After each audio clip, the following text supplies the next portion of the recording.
हाँ जी बच्चों, very good evening to all of you class. कोई गुड इवनिंग सर।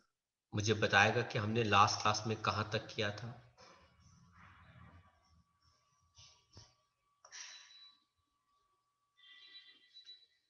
हमने पढ़ी थी पहले आई गेस शायद इलेक्ट्रॉनिक कॉन्फ़िगरेशन, यस सर। और उसके बाद हमने उसके पढ़ा था rules. Rules of electronic configuration. Yes sir. तो अब हम पढ़ने जा 3 रहे हैं, rules.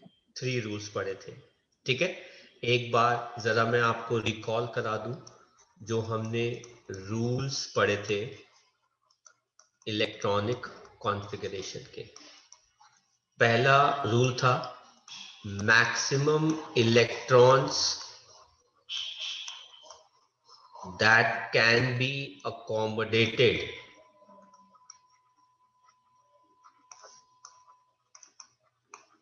in a given shell। किस फॉर्मूले से निकालते हैं बेटा? 2n², जहां पे n क्या होता है? n इज द शेल जिसकी वैल्यू कितनी होती है? First shell, second shell, third shell, 1 2 3 4 and so on, जिसको आप k l m n and so on कहते हैं। फिर इससे हम पता लगा था कि L के अंदर कितने मैक्सिमम इलेक्ट्रॉन आ सकते हैं? 2, सॉरी K में। L में कितने आ सकते हैं मैक्सिमम इलेक्ट्रॉन्स? 8। M में कितने आ सकते हैं मैक्सिमम इलेक्ट्रॉन्स? 18। और N में कितने आ सकते हैं? 32 इलेक्ट्रॉन्स। दूसरा रूल हमने पढ़ा था कि आउटर मोस्ट शेल जो होता है, कोई भी आउटर मोस्ट शेल, उसके अंदर आप मैक्सिमम 8 इलेक्ट्रॉन्स ही रख सकते हो। अगर इलेक्ट्रॉन्स ज्यादा हुए तो आपको उनको अगले शेल में रखना पड़ेगा।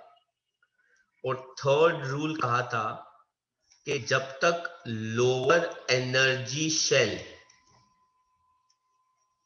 कंप्लीटली फिल नहीं होंगे, lower energy shell completely fill नहीं होंगे,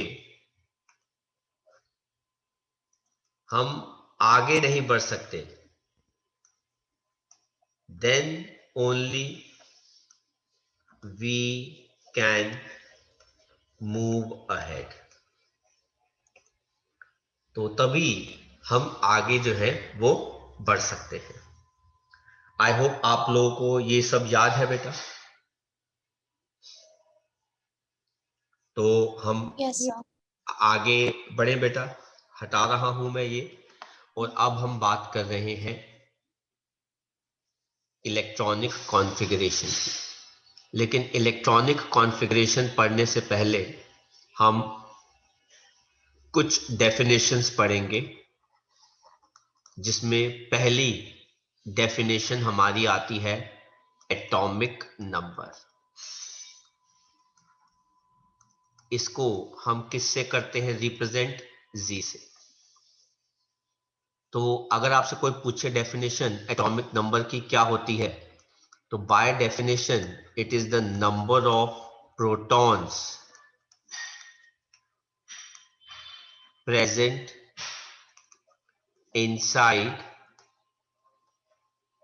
the nucleus of an atom। It is the number of protons जो न्यूक्लियस के अंदर प्रेजेंट होते हैं एक एटम के अंदर। दैट इज एटॉमिक नंबर किसके बराबर हो गया? नंबर ऑफ प्रोटॉन्स के बराबर हो गया। लेकिन एक एटम जो है वो क्या होता है? न्यूट्रल।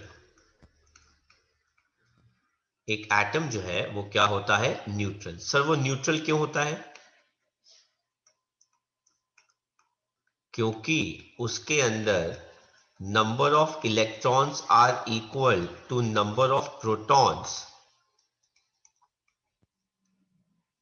देयरफॉर हम इसको ऐसे भी लिखते हैं कि atomic number is equal to number of protons which is equal to number of electrons. तो Z is equal to protons के बराबर, which is equal to electrons के बराबर। तो this is something which is important and we should remember. लेकिन अगर आपसे कोई डेफिनेशन पूछे कि what is atomic number, define, तो उसकी डेफिनेशन क्या होती है? It is the number of protons inside the nucleus. अगर आप इलेक्ट्रॉन लिख दोगे तो मैं गलत कर दूंगा या टीचर भी गलत कर देगी। जो दूसरी डेफिनेशन हमारे पास आती है वो आती है मास नंबर, जिसको हम किससे लिखते हैं? ए से। डिफाइन कैसे करते हैं? It is the number of protons and neutrons, जिनको कलेक्टिव हम क्या कहते हैं बेटा? Nucleons, present inside the nucleus of an atom। तो एक न्यूक्लियस के अंदर टोटल प्रोटॉन्स और न्यूट्रॉन्स कितने होते हैं, उसको हम क्या कहते हैं? Mass number. अब इसका मतलब क्या हो गया बेटा? कि मास नंबर किसके बराबर हो गया? नंबर ऑफ प्रोटॉन्स के बराबर। और किसके बराबर है? प्लस नंबर ऑफ न्यूट्रॉन्स के बराबर। लेकिन हमने देखा है कि एटॉमिक नंबर किसके बराबर होता है? नंबर ऑफ प्रोटॉन्स के। तो इस चीज को यहां पे अगर हम इक्वेट कर दें तो हमारे पास एक नया कॉन्सेप्ट आ जाता है मास नंबर का, which is equal to atomic number plus number of neutrons. या फिर हम इसको ऐसे भी लिख सकते हैं, A is equal to Z plus N। तो ये हमारे पास एक और सिग्निफिकेंस आ गया। And any unknown element X, ऊपर लेफ्ट साइड पर क्या आता है? इसका मास नंबर, और नीचे लेफ्ट साइड पर क्या आता है? इसका एटॉमिक नंबर। आप इसको ऐसे भी रिप्रेजेंट कर सकते हैं, आप इसको ऐसे भी रिप्रेजेंट करते हैं, जहां पे X is the unknown element. ठीक है, ये दोनों सही हैं, पर यूजुअली अगर आप उसको ऐसे और ऐसे रिप्रेजेंट कर रहे हैं तो बेटा वो गलत होता है। ठीक है, तो ये हमारे पास कुछ डेफिनेशंस हैं, आप कॉपी कर लीजिए, उसके बाद फिर हम इलेक्ट्रॉनिक कॉन्फ़िगरेशन शुरू करते हैं। तो अब हम आगे बढ़ते हैं। मास नंबर और एटॉमिक नंबर पढ़ने के बाद अब हम बात करते हैं अपने टेबल की। इस टेबल के अंदर मैं बहुत सारी इंफॉर्मेशन आपको लिखवाने जा रहा हूं, जिसमें से सबसे पहला हमारे पास आएगा कि भाई एलिमेंट कौन है।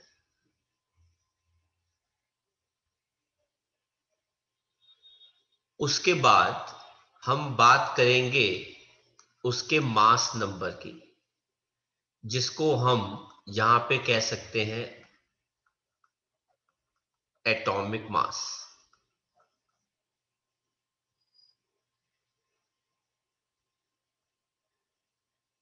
फिर हम बात करेंगे उसके एटॉमिक नंबर की।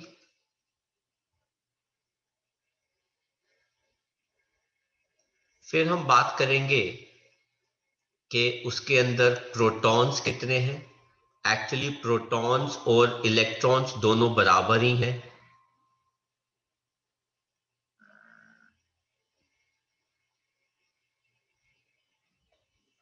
फिर हम बात करेंगे कि उसके अंदर न्यूट्रॉन्स कितने हैं।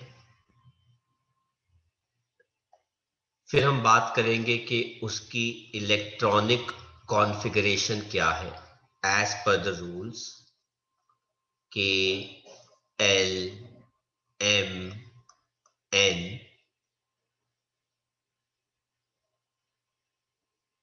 और आप एक फोर्थ कॉलम बनाएंगे जिसमें आप लिखेंगे कि नेचर क्या है। इसके बाद का जो कॉलम होगा, और एक कॉलम और आप जो बनाएंगे आखिरी कॉलम, उसमें हम लिखेंगे उसकी वैलेंसी। तो मैं आपको एक कंप्लीट टेबल बनाने की ऑप्शन बता रहा हूं यहां पर कि कौन कौन से एलिमेंट्स हैं, उनके एटॉमिक मासेस या मास नंबर्स क्या होते हैं, उनका एटॉमिक नंबर क्या है, इलेक्ट्रॉन्स प्रोटॉन्स उनके अंदर कितने हैं, न्यूट्रॉन्स कितने हैं, ईसी क्या है, नेचर क्या है और वैलेंसी क्या है। कुछ तो हम अभी फिल कर देंगे। तो सबसे पहले हम बात करते हैं हमारे पहले एलिमेंट की, जिसका नाम है हाइड्रोजन। अभी आप कोई भी कॉपी मत कीजिएगा, I will give you enough time to copy. अभी आप समझिए, इसका मास होता है 1, एटॉमिक नंबर भी कितना होता है 1। अगर एटॉमिक नंबर 1 है, इसका मतलब है प्रोटॉन और इलेक्ट्रॉन दोनों 1 है। तो क्या मुझे कोई बता सकता है कि इसके अंदर न्यूट्रॉन्स कितने होंगे? न्यूट्रॉन्स कैसे निकालते हैं भाई? Mass number minus atomic number, 0. 0। तो बेटा यहां पे हमने एक चीज सीखी कि यही एक ऐसा एलिमेंट है, ठीक है, जिसके अंदर न्यूट्रॉन जो है वो नहीं है। सब एलिमेंट्स के पास न्यूट्रॉन्स होते हैं, लेकिन हाइड्रोजन एक ऐसा एलिमेंट है जिसके पास न्यूट्रॉन नहीं है। इसलिए इसको मैंने रेड कलर का कर दिया ताकि आप उसको आराम से डिस्टिंग्विश कर सकें।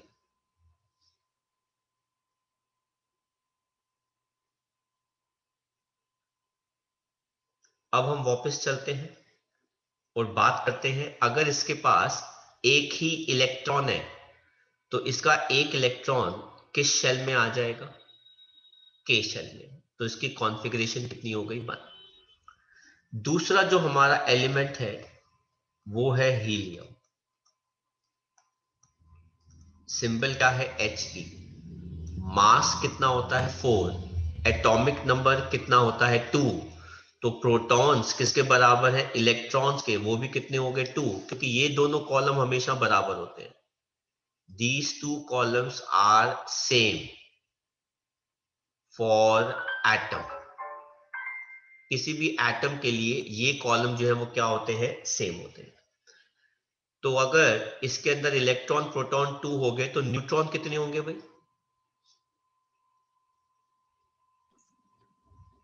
2. 2। Very good. एंड कॉन्फ़िगरेशन क्या हो जाएगी बेटा इसकी? 2। तीसरा जो हमारे पास एलिमेंट आता है उसका नाम है लिथियम। मास कितना होता है? 7। एटॉमिक नंबर कितना होता है? 3। तो प्रोटॉन्स और इलेक्ट्रॉन्स भी कितने हो जाएंगे? 3। तो न्यूट्रॉन कितने हो गए? 4. Very good. 7 माइनस 3 कितने हो गए? 4। तो कॉन्फ़िगरेशन जो है बेटा वो इलेक्ट्रॉन्स की होती है। तो हम यहां पे क्या लिख देंगे? आउट ऑफ 3 2 इलेक्ट्रॉन्स तो यहां पर आ गए क्योंकि ये पूरा भर गया, और एक यहां चला गया। तो कॉन्फ़िगरेशन क्या होगी इसकी? 2,1। आया बेटा लॉजिक समझ में? क्योंकि पहले शेल में, के शेल में मैक्सिमम 2 ही इलेक्ट्रॉन्स आ सकते हैं, उससे ज्यादा नहीं आ सकते। अगला जो एलिमेंट है बेटा वो है बेरिलियम।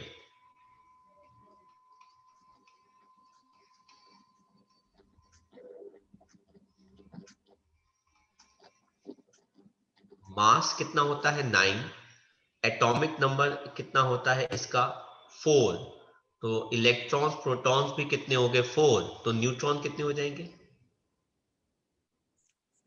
5. 5। एंड कॉन्फ़िगरेशन कितनी हो जाएगी इसकी?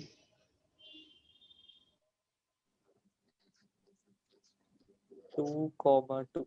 Very good. 2,2, क्योंकि 4 में से 2 इलेक्ट्रॉन तो पहले शेल में आ गए, बच के 2 और वो नेक्स्ट शेल में चले गए। अगला एलिमेंट कौन होता है? बोरॉन, जिसका मास हम कितना लेते हैं? 10.8।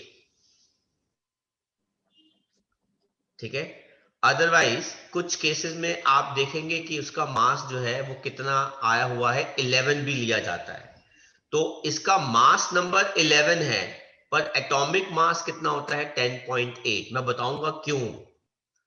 और एटॉमिक नंबर कितना आ जाएगा इसका? 5। और प्रोटॉन्स इलेक्ट्रॉन्स कितने आ गए 5, ये कितना आ जाएगा बेटा 6, और बेटा इसकी कॉन्फ़िगरेशन क्या आ जाएगी 2, 3। देन आ गया हमारे पास कार्बन। कार्बन का मास नंबर कितना होता है 12, और ये कितना हो जाएगा बेटा 6, ये भी कितना हो जाएगा 6, ये भी कितना हो जाएगा 6, और कॉन्फ़िगरेशन क्या हो जाएगी बेटा 2, 4। देन आता है हमारे पास नाइट्रोजन। मास कितना हो गया इसका 14, एटॉमिक नंबर कितना होता है 7, इलेक्ट्रॉन्स और प्रोटॉन्स भी कितने होते हैं 7, न्यूट्रॉन भी कितने हो जाएंगे इसके अंदर 7, और कॉन्फ़िगरेशन क्या आ जाएगी 2, 5।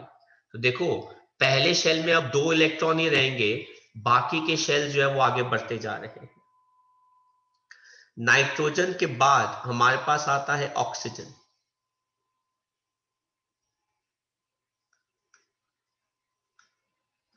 मास कितना होता है इसका 16, एटॉमिक नंबर कितना होता है 8, इलेक्ट्रॉन प्रोटॉन भी कितने हो गए 8, और 16 माइनस 8 भी कितना हो गया 8, तो कॉन्फ़िगरेशन क्या होगी 2, 6।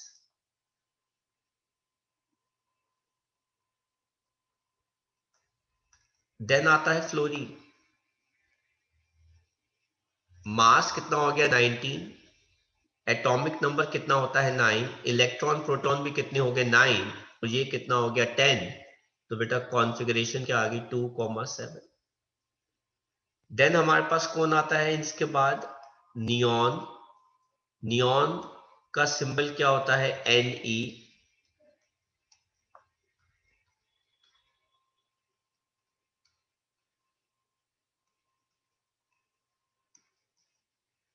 मास नंबर कितना होता है बेटा 20, एटॉमिक नंबर कितना है बेटा 10, तो इलेक्ट्रॉन्स और प्रोटॉन्स भी बराबर होते हैं, कितना हो गया 10, तो बेटा ये कितना आ गया 10, 20 माइनस 10 कितना आ गया 10, और कॉन्फ़िगरेशन क्या होगी बेटा 2, 8। तो आप देख सकते हैं कि हमने फर्स्ट 10 एलिमेंट्स की इलेक्ट्रॉनिक कॉन्फ़िगरेशन, मास नंबर्स, कहीं कहीं पे हमने एटॉमिक मास भी लिया है ना। तो जैसे ये नंबर जो है 10.8 बेटा ये किसको रिप्रेजेंट करता है, एटॉमिक मास को, और हालांकि बेटा 11 जो है वो किसको रिप्रेजेंट कर रहा है, मास नंबर को। तो मास नंबर जो है बेटा वो एक होल नंबर होता है, पर एटॉमिक मास जो है वो फ्रैक्शन में आता है। राइट बेटा, तो आप ये फर्स्ट 10 एलिमेंट्स के कॉन्फ़िगरेशन और सब डिटेल्स कॉपी कर सकते हैं, फिर हम आगे बढ़ेंगे। तो हम बात करते हैं नियॉन के बाद हमारे पास कौन सा एलिमेंट आता है। नियॉन के बाद हमारे पास आता है सोडियम, जिसका सिंबल क्या होता है Na, जिसका मास कितना होता है 23, एटॉमिक नंबर कितना होता है 11, तो प्रोटॉन्स या फिर इलेक्ट्रॉन्स भी कितने हो जाएंगे 11, और न्यूट्रॉन कितने हो गए 12। अब 11 इलेक्ट्रॉन्स को अगर प्लेस करना है तो इसके अंदर तो 2 आ गए, बच गए 9, 9 में से 8 इसके अंदर आ गए, बच गया एक जो है वो कहां चला जाएगा, एम शेल में चला जाएगा। तो कॉन्फ़िगरेशन सोडियम की क्या हो गई 2, 8, 1। देन हम बात करते हैं मैग्नीशियम की।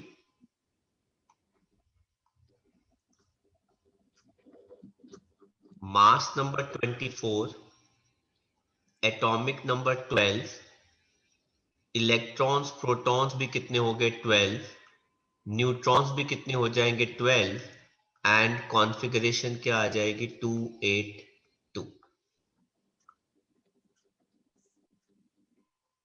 देन एल्यूमिनियम, सिंबल क्या हो गया Al, मास नंबर कितना होता है 27, तो बेटा एटॉमिक नंबर कितना आ जाएगा 13। अगर आप ध्यान से देखो बेटा एटॉमिक नंबर एक सीरीज ही है, 1 2 3 4 5 6 7 8 9 10 11 12 13, यहां तक कोई भी बीच में मिसिंग नहीं है।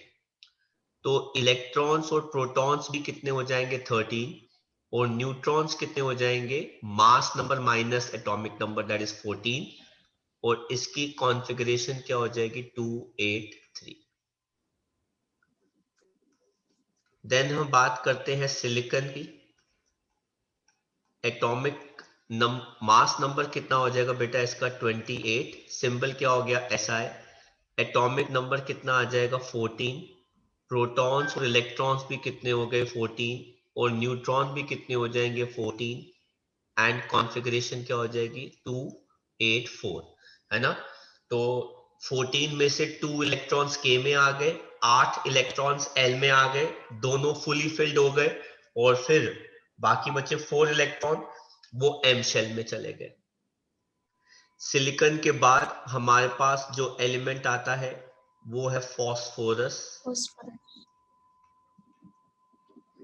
सिंबल क्या होता है बेटा P। इसका मास नंबर कितना होता है 31, एटॉमिक नंबर कितना होता है 15, तो प्रोटॉन्स और इलेक्ट्रॉन्स भी कितने हो जाएंगे 15 एंड न्यूट्रॉन इसके अंदर कितने हो जाएंगे 16। तो कॉन्फ़िगरेशन करेंगे तो 15 में से 2 इलेक्ट्रॉन इधर आ गए, 8 इलेक्ट्रॉन इधर आ गए, हो गए 10, बचे 5 वो यहां पर आ गए। देन हम बात करेंगे सल्फर की। सल्फर क्या हो जाएगा S, mass number 32, atomic number 16, electrons protons भी 16, न्यूट्रॉन भी 16 एंड कॉन्फ़िगरेशन क्या हो जाएगी 286। देन सल्फर के बाद हमारे पास कौन आता है क्लोरीन।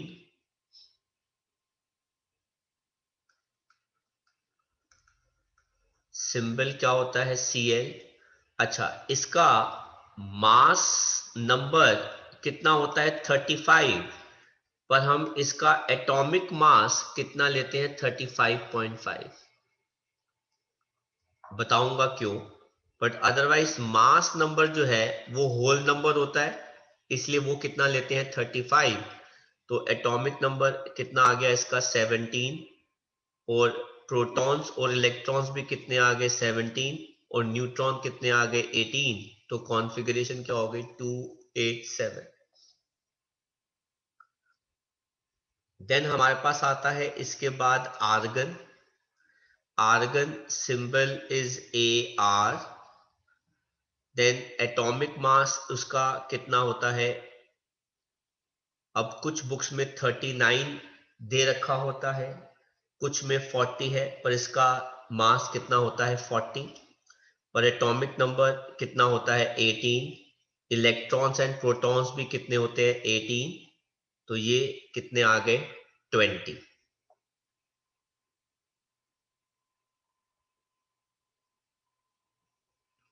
और ये क्या हो जाएगा 288। देन हमारे पास आता है इसके बाद पोटेशियम।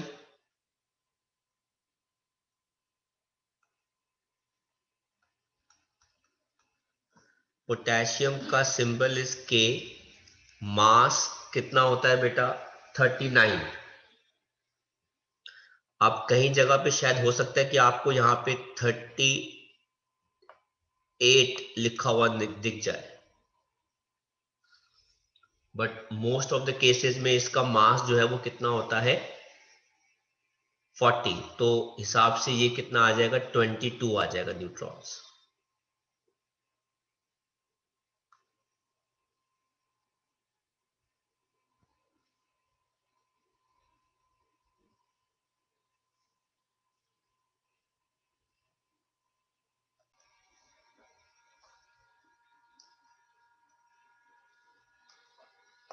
तो ये आ गया 22। पोटेशियम का मास नंबर कितना हो गया बेटा 39, एटॉमिक नंबर कितना होता है 19, इलेक्ट्रॉन्स और प्रोटॉन्स भी कितने हो गए 19 और न्यूट्रॉन्स कितने हो जाएंगे 20। तो बेटा अभी हमने रूल पढ़ा था ना कि लास्ट शेल में सिर्फ 8 इलेक्ट्रॉन्स ही आएंगे, इसलिए इसको हम क्या लिख रहे हैं 2881। और इसके बाद हमारे पास जो एलिमेंट है कोर्स में that is calcium. Symbol is Ca। इसका भी मास कितना होता है, 40 होता है। एटॉमिक नंबर कितना होता है, 20। इलेक्ट्रॉन्स और प्रोटॉन्स दोनों बराबर है, 20। न्यूट्रॉन्स भी बराबर होते हैं, कितने आ जाते हैं, 20। और इसके अंदर भी कॉन्फ़िगरेशन क्या आ जाएगी, 2 8 8 2। हालांकि आपकी एनसीईआरटी जो है वो यहीं तक ही बात करती है, इसके आगे की बात नहीं करती, बट मैंने फिर भी आपके साथ शेयर कर लिया है, तो आप कॉपी कर सकते हैं। और इसके अंदर electronic configuration is one of the most important part. तो अगर आप सबने लिख लिया है तो हम एक क्वेश्चन करते हैं, बहुत ही अच्छा क्वेश्चन है, ठीक है। तो हम नेक्स्ट स्लाइड पे आ गए, तो जरा क्वेश्चन लिखिए। Why potassium and calcium have electronic configuration as 2881 and 2882 but not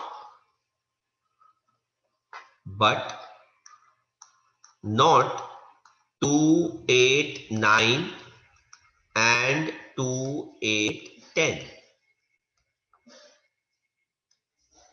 है ना, क्योंकि के एल एम शेल की बात है।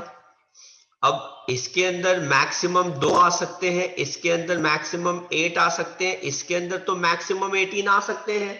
तो इनकी कॉन्फ़िगरेशन पोटेशियम की तो 289 हो सकती थी और कैल्शियम की क्या हो सकती थी, 2810। पर ये दोनों कॉन्फ़िगरेशंस नहीं है, बल्कि ये दोनों कॉन्फ़िगरेशंस है। तो ऐसा क्यों है, क्योंकि हमने पढ़ा है इलेक्ट्रॉनिक कॉन्फ़िगरेशंस का रूल नंबर 2, जो ये कहता है कि लार्ज शेल में मैक्सिमम 8 इलेक्ट्रॉन्स ही होने चाहिए। तो जब मैं पोटेशियम की कॉन्फ़िगरेशन कर रहा था विद एटॉमिक नंबर 19, तो के शेल में हमने 2 इलेक्ट्रॉन डाल दिए, एल शेल में हमने 8 इलेक्ट्रॉन पूरे भर दिए, ये फुल हो गया, ये भी फुल हो गया, ठीक है। अब हमारे पास बचे 9 इलेक्ट्रॉन। अब m के अंदर 18 आ सकते हैं, पर हम उस 9 में से सिर्फ 8 ही डाल सकते हैं, क्योंकि लास्ट शेल तो यही हो गया।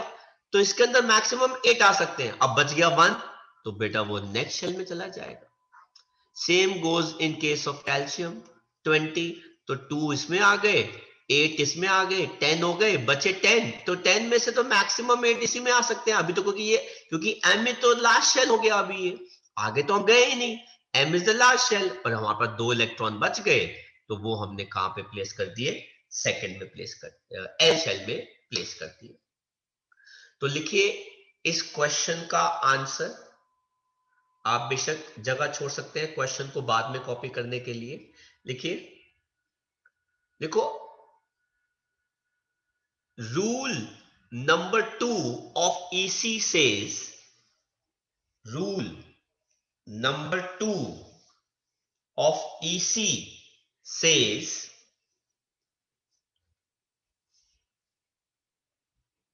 last shell, rule number 2 of EC says last shell of an element can accommodate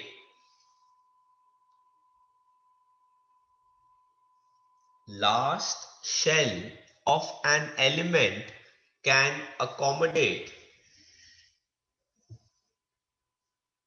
maximum of 8 electrons. Last shell of an element can accommodate maximum of 8 electrons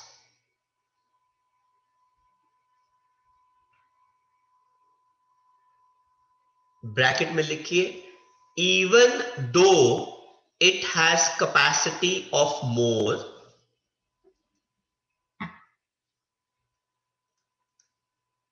even though it has capacity to accommodate more electrons,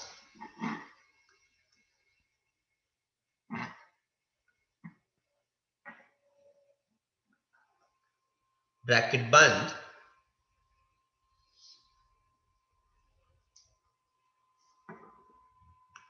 therefore the electrons left are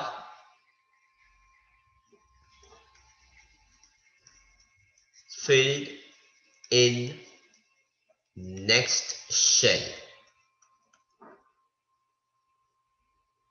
Therefore, the electron left are filled in next shell.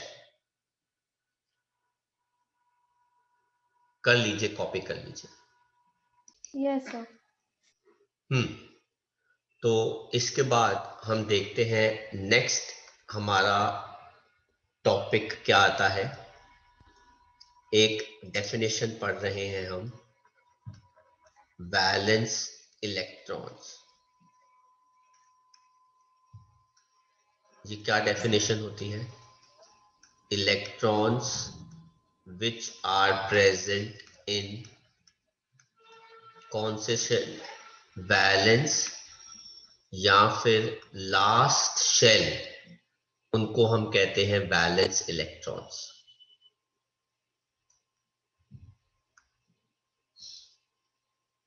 अगर हम एक example की बात करें,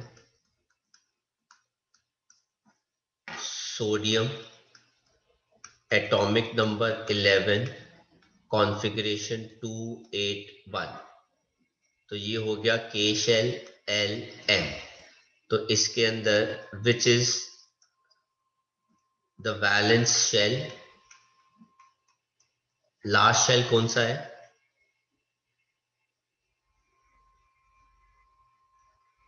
M। और valence electrons कितने हैं इसके अंदर? 1।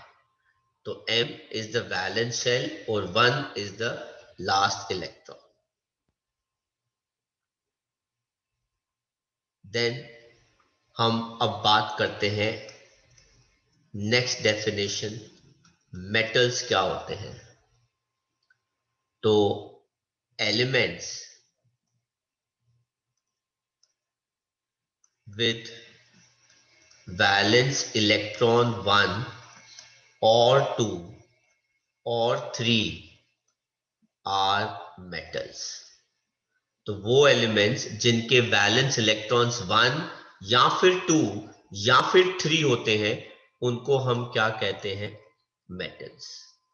लेकिन इसके अंदर कुछ एक्सेप्शन है। सर वो क्या?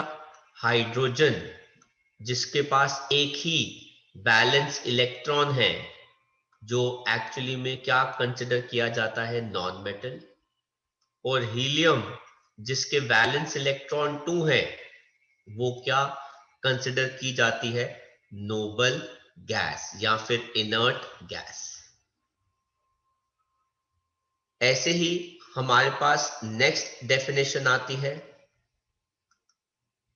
नॉन मेटल्स की।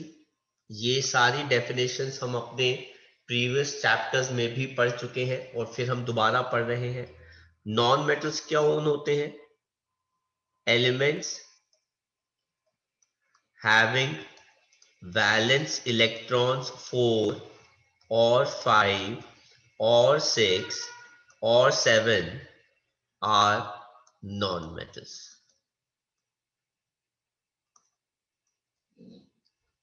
ठीक है, तो ये डेफिनेशंस कॉपी कर लो, फिर हम आगे बढ़ते हैं। तो आगे बढ़ते हैं, हमने मेटल्स और नॉन मेटल्स डिफाइन कर लिए। अब हम बात करते हैं नोबल गैसेस कौन होती हैं। नोबल गैसेस और इनर्ट गैसेस कहते हैं इनको। तो ये कौन होती हैं? एलिमेंट्स। यूजुअली ये गैसेस ही होती हैं having not react with any other metal. 8 Any element. valence electrons and do not react with others. ठीक है, they exist in mono atomic form, मतलब वो सिंगल एटम की फॉर्म के अंदर एग्जिस्ट करती हैं। इसके अंदर बेटा एक एग्जाम्पल है, एक्सेप्शन है हीलियम, जिसके पास 2 वैलेंस इलेक्ट्रॉन्स हैं, पर ये नोबल गैस है। ठीक है, और इसके अंदर जो और एग्जाम्पल्स आते हैं बेटा हमारे पास, दैट इज नियॉन, जिसका एटॉमिक नंबर है 10, 2,8 and argon atomic number 18 and configuration है 2,8,8। तो अगर हम टेक्निकली स्पीक करें तो हमारे पास सिर्फ 3 ही नोबल गैसेस है, हीलियम, नियॉन एंड आर्गन, जो हमारे कोर्स का पार्ट है। Otherwise there are 6 noble gases overall, पर हमारे कोर्स में उन 6 में से सिर्फ 3 ही नोबल गैसेस हैं, जिनमें से 2 नोबल गैसेस रूल को सेटिस्फाई करती हैं, एक नोबल गैस जो है वो नहीं करती। इन दोनों नोबल गैसेस के, हीलियम और नियॉन के, फुली फिल्ड शेल्स होते हैं। सर क्या मतलब? हीलियम के पास एक ही शेल है के, फुली फिल्ड है। नियॉन के पास 2 शेल है के एंड एल, दोनों ही बेटा फुली फिल्ड है। देन हम बात करते हैं इसके अंदर मेटलॉइड्स की। मेटलॉइड्स को बेटा हम क्या कहते हैं? सेमी मेटल्स भी कहते हैं। तो ये क्या होते हैं? ये एलिमेंट्स होते हैं which show properties of both metals and non-metals. उनको हम क्या कहते हैं? मेटलॉइड्स या semi metal. Example silicon, germanium etcetera. नाम हो गए इनके बेटा सिलिकॉन, ठीक है, जर्मेनियम, इनमें से एक ही है जो हमारे कोर्स का सेमी मेटल है, दैट इज सिलिकॉन। शायद किसी बुक के अंदर उन्होंने कार्बन को भी लिखा हो। नो बेटा, carbon is a proper noun metal. Carbon जो है वो एक नॉन मेटल है, तो इट इज नॉट कंसिडर्ड, क्योंकि सम पीपल से कि मेटलॉइड्स वो होते हैं जिनके वैलेंस इलेक्ट्रॉन्स कितने होते हैं? 4। That is a wrong criteria, तो इट इज नॉट नेसेसरी। ठीक है, सो मेटलॉइड्स वो होते हैं जो प्रॉपर्टीज मेटल्स और किनकी शो करते हैं? नॉन मेटल्स की। कर लीजिए कॉपी बेटा। ठीक है बेटा, आगे बढ़ते हैं। नेक्स्ट डेफिनेशन जो हमारे को पढ़नी है, that is very important, valency. Valency क्या होता है? कहते हैं it is the number of electrons lost और गेन्ड और shared by an element। तो कोई भी एलिमेंट जो number of electron lose, gain या शेयर करता है, उसको हम क्या कहते हैं? उसकी वैलेंसी। इसकी एक और डेफिनेशन होती है, it is the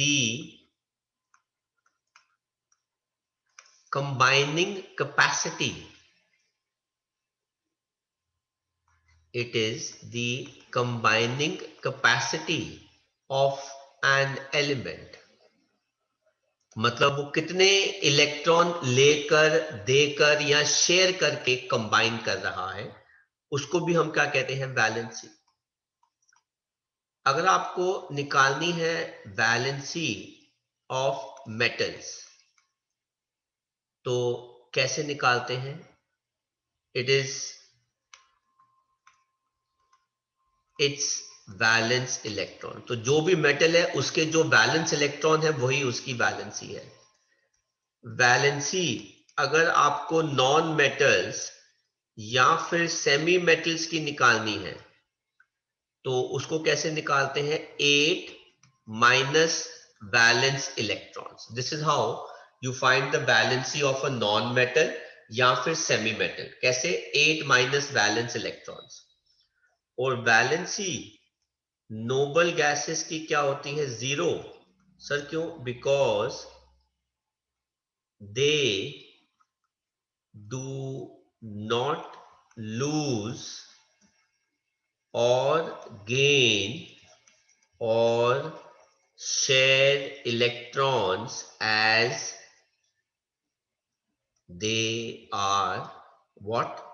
Stable. So ये होती है valency metals, non metals, noble gases and semi metals की। कर लीजिए कॉपी ताकि फिर हम वापस जाएं अपने टेबल पे। Yes.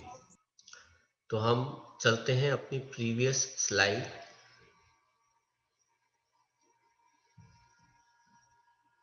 जहां पे हमने इलेक्ट्रॉनिक कॉन्फ़िगरेशन का कॉन्सेप्ट पढ़ा था।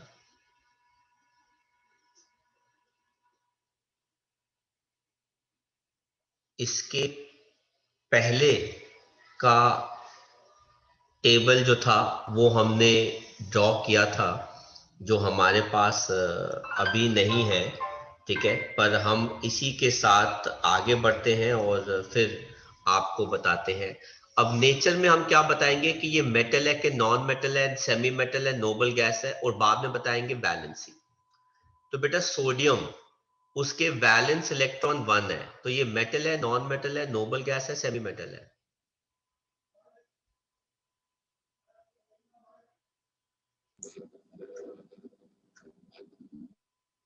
Metal.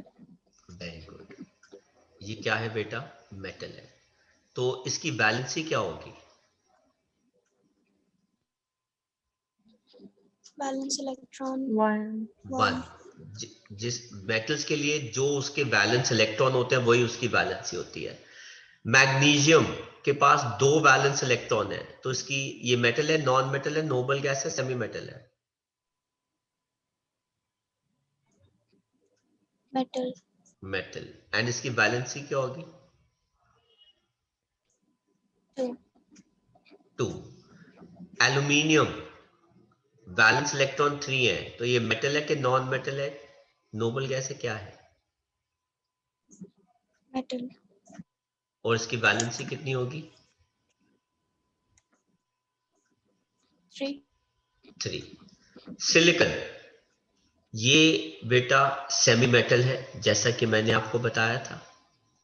ये मेटलॉइड है, सेमी मेटल है, ठीक है। और इसकी वैलेंसी कैसे निकालते हैं? 8 माइनस वैलेंस इलेक्ट्रॉन, तो कितनी आ जाएंगी वैलेंसी? 4. 4। फॉस्फोरस के वैलेंस इलेक्ट्रॉन 5 है। ये मेटल है कि नॉन मेटल है, क्या है ये? Non-metal. Non metal. और नॉन मेटल की वैलेंसी कैसे निकालते हैं? 8 minus valency. 8 माइनस 5, तो कितना आ जाएगा बेटा? 3। आपको जान के हैरानी होगी कि फॉस्फोरस की एक और वैलेंसी होती है, जो क्या होती है बेटा? 5। तो अब ये आपकी टीचर पे डिपेंड करता है कि वो आपको इनकी दूसरी वैलेंसी बताते हैं कि नहीं बताते हैं। पर एक्चुअली में फॉस्फोरस की 2 वैलेंसी होती है, 3 एंड 5, ठीक है। पर अगर कॉन्सेप्ट के हिसाब से देखें तो इसकी वैलेंसी क्या होनी चाहिए? 3। तो सल्फर वैलेंस इलेक्ट्रॉन 6, ये मेटल है कि नॉन मेटल है कि नोबल गैस है कि semi metal? Non-metal. Non metal है। इसकी वैलेंसी कितनी होनी चाहिए? 8 minus valency. 8 2. Minus valence electrons, not valency. Sorry. Yes, sir. हाँ, तो ये कितना हो जाएगा 8 माइनस 6 कितना हो जाएगा 2। But you will be shock to know कि सल्फर की एक और वैलेंसी होती है 4 और सल्फर की एक और वैलेंसी होती है 6। अब हो सकता है कि आपकी टीचर जो है वो सिर्फ 2 ही बताए, तो इट्स ओके, बट मैंने आपसे शेयर कर लिया। सल्फर के ऐसे भी कंपाउंड्स होते हैं जिसके अंदर उसकी वैलेंसी 4 होती है और 6 होती है, पर यूजुअल में मेजॉरिटी केसेस में सल्फर 2 होगा और फास्फोरस जो है वो क्या होगा 3। क्लोरीन 8 माइनस 7, तो ये नॉन मेटल है कि मेटल है कि सब मेटल है, क्या है ये? मेटल। नो, बैलेंस इलेक्ट्रॉन कितने हैं 7, तो ये क्या होगा नॉन मेटल। और नॉन मेटल की बैलेंसी कैसे निकालते हैं? 8 माइनस 8 बैलेंस इलेक्ट्रॉन कितना हो गया minus 1। Argon having 8 valence electron, तो ये कौन है? non-metal. Metal. नोबल गैस, क्योंकि इसके पास 8 वैलेंस इलेक्ट्रॉन्स हैं और इसकी वैलेंसी क्या होगी?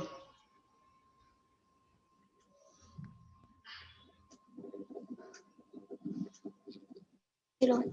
0। पोटेशियम हैविंग 1 वैलेंस इलेक्ट्रॉन, तो ये क्या होगा?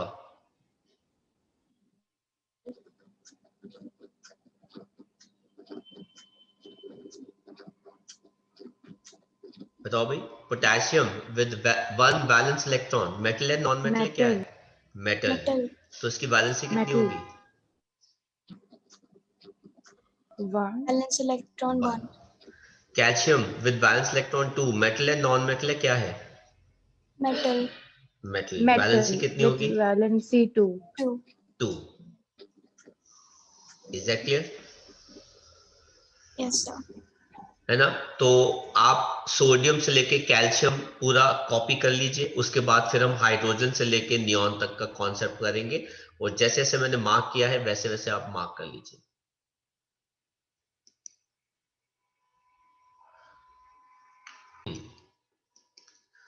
तो अब हम पहले के एलिमेंट्स का करते हैं, तो आ जाइए। हाइड्रोजन। हाइड्रोजन एटॉमिक नंबर 1, तो जरा ये बताएंगे कि ये मेटल है कि नॉन मेटल है क्या है? तो आइडियली मेटल होना चाहिए, पर ये मैंने बताया था ना एक्सेप्शन है, ये क्या है नॉन मेटल। और इसकी वैलेंसी कितनी होगी? 1। ठीक है, तो ये हम बात कर रहे हैं नेचर की, और ये हो गया कॉलम किसका? वैलेंसी का। देन हमारे पास आता है हीलियम विद 2, तो बताओ हीलियम कौन है 2 के साथ? Noble gas. वेरी गुड, ये क्या हो गई? Noble gas. तो इसकी वैलेंसी कितनी हो गई? 0. 0। तो बेटा इसको क्या कर देना? सर्कल कर देना। नेक्स्ट हमारे पास आता है लिथियम एटॉमिक नंबर 3 कॉन्फ़िगरेशन 2,1, तो ये मेटल है कि नॉन मेटल है कि नोबल गैस है, क्या है?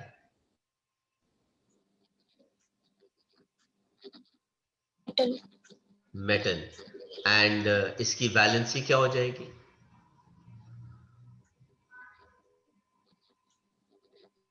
3. व्हाट? जस्ट बैलेंस इलेक्ट्रॉन्स, वो कितने आ जाएंगे? 1। 1. बेरिलियम एटॉमिक नंबर 4 कॉन्फ़िगरेशन 2,2, ये मेटल है कि नॉन मेटल है, नोबल गैस है, क्या है ये? नेचर क्या है?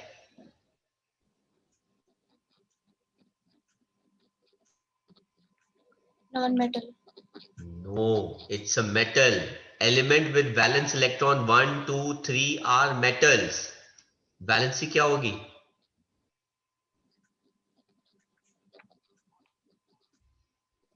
2. 2। Then boron atomic number 5 configuration 2,3 having 3 valence electron. What is the nature of the element? Metal. Metal. Valency कितनी होगी?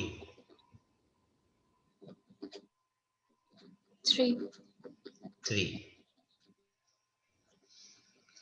carbon atomic number 6 configuration 2,4.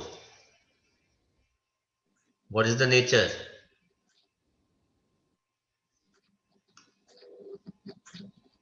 Non. Non-metal. Valency 4. 4. Nitrogen 7 configuration 2,5. Nature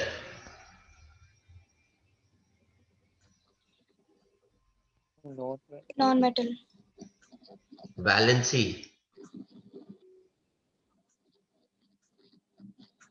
3. oxygen atomic number 8 configuration 2,6. What is the nature of the element?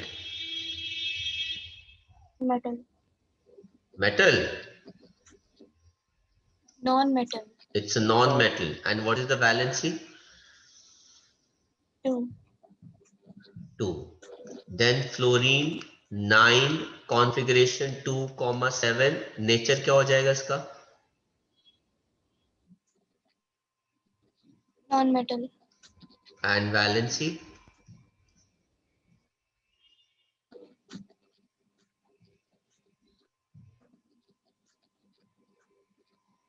What is the valency of fluorine? 0. 8 minus 7 1. कितना आ जाएगा? 1. And then we have neon atomic number 10 configuration 2,8. What element is this?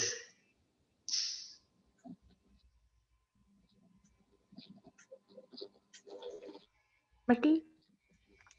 It's a noble gas. And what is Noble the gas. valency? 0. 0. So this is the third noble gas what we have. याद रखना, valency is just a number. It has no positive or negative sign. ये positive और negative sign में नहीं होती, ये सिर्फ एक नंबर होता है. There is nothing called plus और माइनस वैलेंसी.